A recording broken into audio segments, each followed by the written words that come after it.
Chères Fléchoises, chers Fléchois, chers habitants et habitantes du pays fléchois, en ce début d'année 2023, je vous présente, au nom de l'équipe municipale, des élus communautaires et des membres du CCAS, tous mes vœux de bonne santé et de succès dans votre vie personnelle et professionnelle.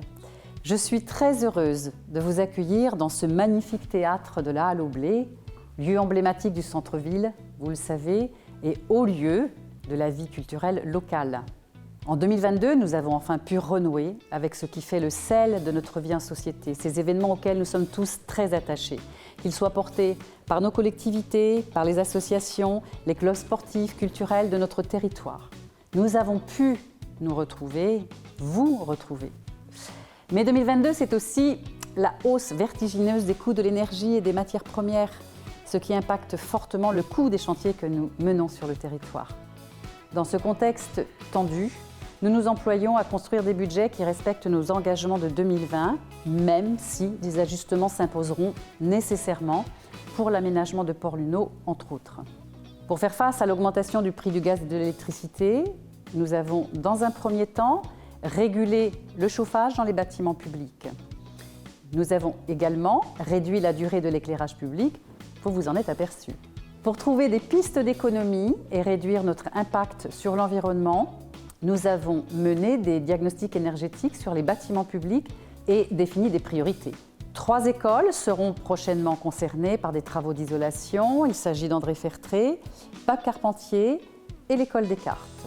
Nous poursuivrons également des programmes déjà sur les rails, la rénovation des vestiaires de la Pépinière, l'aménagement des jeux extérieurs au centre aquatique L'Île et Bulle, la construction de la nouvelle déchetterie Route des Mollans à la Flèche, ou bien encore la pose des panneaux solaires à la maison de santé et au pôle petite enfance. Les parkings de la Monnerie seront équipés aussi d'ombrières. Nous profiterons de l'ouverture de la nouvelle déchetterie à la Flèche pour équiper le terrain de l'ancienne déchetterie de Torré-les-Pins avec des panneaux photovoltaïques.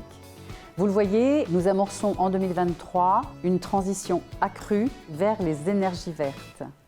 En 2022, un autre engagement fort de notre équipe municipale s'est concrétisé, la démocratie participative. Après avoir consulté les habitants sur de nombreux sujets, comme l'aménagement de Port-Luneau, le nouveau logo de la ville de La Flèche ou le fleurissement dans différents quartiers, nous avons lancé le premier budget participatif dont certaines réalisations sont déjà visibles. La fresque sur le pignon de la résidence autonomie des Carmes, que je vous invite à aller voir si vous ne l'avez pas déjà vue, ou bien les silhouettes et les crayons qui invitent les automobilistes à la prudence aux abords des écoles. J'en appelle à votre vigilance. Nous continuons bien entendu cette démarche en 2023 et en mars prochain, chacun sera de nouveau invité à voter pour départager les nombreux projets qui nous sont parvenus dans le cadre de la 2e édition de ce budget. Je vous invite à vous y rendre le plus vite possible. Dans le quartier de Véron, la réflexion est elle aussi amorcée avec les habitants. Elle va donner lieu à l'installation d'une machine à pain dans les prochaines semaines.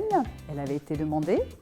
Elle se poursuit désormais dans le cadre plus général du budget participatif. Toujours dans ce quartier, nous menons une étude à propos du réaménagement global de l'école Lazare de Baïf. L'idée est de regrouper la maternelle et la primaire sur un même bâtiment. Une attente, là encore, des Véronnais, et donc une concertation vient bientôt débuter avec les enseignants et les parents, une première esquisse ayant déjà été faite. Il y a bien sûr un autre sujet auquel vous êtes tous sensibles, c'est la santé.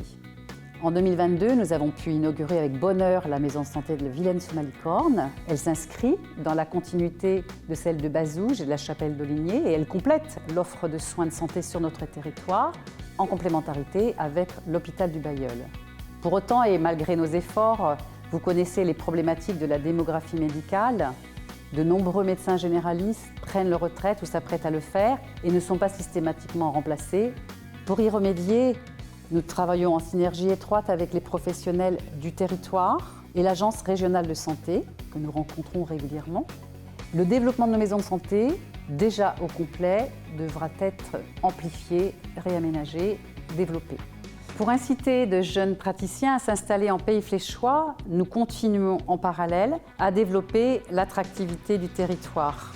Pour cela, nous disposons d'arguments de choix, la qualité de vie dans le pays fléchois, notre offre culturelle, les services proposés aux familles, la richesse de la vie associative, nos équipements, nos clubs sportifs, etc., etc. En 2023, le travail engagé autour de l'attractivité, synonyme d'emploi, de développement pour nos commerces, nos artisans, nos entreprises, va continuer à nous mobiliser très fortement. Dans ce cadre, nous prévoyons la construction d'un nouveau bâtiment blanc à vocation économique pour accueillir de nouvelles entreprises ou bien pour répondre aux besoins d'extension de celles qui sont déjà installées.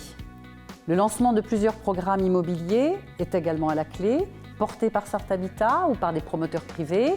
Nous avons le boulevard Latouche, l'avenue Gallieni, le secteur Graveau-Printania, les Capucins et bien sûr le cloître de l'ancien hôpital dont vous avez entendu parler pour des logements pour tous les âges dans ces toutes prochaines années. Tout cela est possible grâce aux acteurs fléchois qui contribuent à l'attractivité et ne serait pas réalisable sans l'engagement des agents des services municipaux et communautaires que je remercie chaleureusement ici. Ils agissent au quotidien pour mettre en œuvre les décisions que nous prenons pour garantir la qualité du service public à laquelle nous tenons tout particulièrement. À tous et à toutes, je renouvelle mes meilleurs vœux de très bonne santé et d'excellente année 2023.